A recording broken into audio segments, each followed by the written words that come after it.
Fils ou fille de Dieu, marchez selon l'esprit et non selon la chair.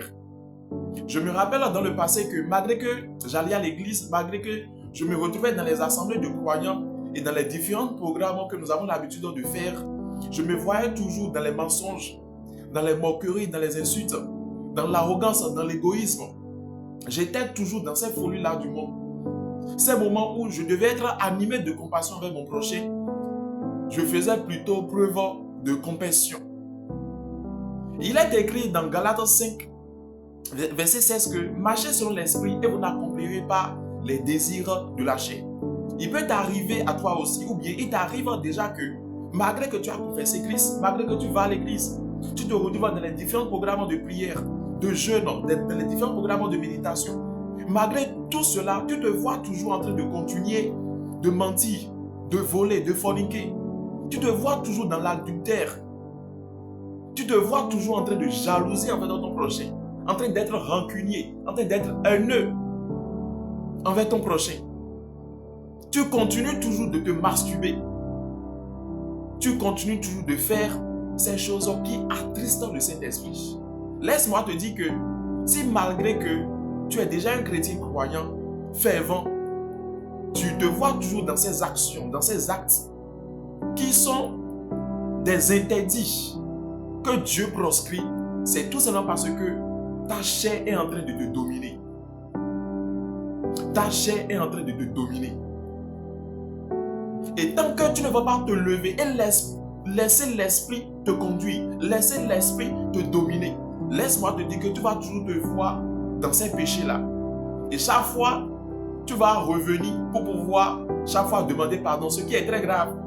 Parce que si pour la même faute, ou bien la même erreur, chaque fois tu vas venir pour pouvoir demander chaque fois le même pardon, c'est une manière de crucifier Christ à nouveau sur la croix. Oh, il n'est plus, il est déjà ressuscité.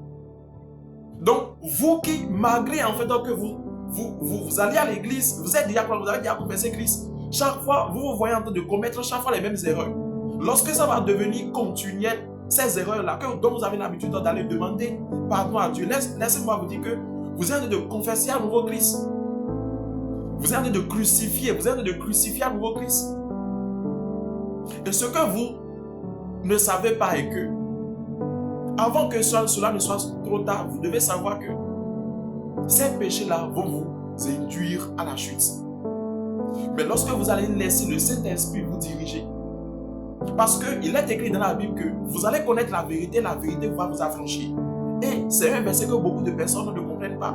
Parce que lorsque nous parlons de la vraie vérité, la vérité dont on parle, c'est lorsque tu laisses l'Esprit, lorsque tu laisses le Saint-Esprit diriger tes choix, diriger tes émotions, diriger tes pensées.